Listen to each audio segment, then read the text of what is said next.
तर आपण बघतोय मुसळधार पाऊस सध्या सर्वत्र सुरू आहे। राज्यभरात पावसाने थैमान घातलेले आहे आणि या मुसळधार पावसामुळे कर्जत खोपोली रेल्वे मार्गावर पाणीच पाणी साचलेलं आहे। संपूर्ण ट्रॅक पाण्याखाली गेलेला आहे। एखाद्या जॉय राईड सारखी ही दृश्य आता समोर येत आहे।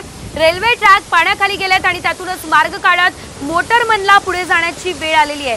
कालपासून रायगड जिल्ह्यात मुसळधार पाऊस पडतोय आणि सध्या आपण जर बघितलं तर या संपूर्ण रेल्वे ट्रॅकवरती पाणी साचलेलं आहे। त्यामुळे आपण बघतोय रस्त्यांवर पाणी, रेल्वे ट्रॅकवर पाणी, त्यामुळे प्रवास करणं आता अवघड झालेलं आहे।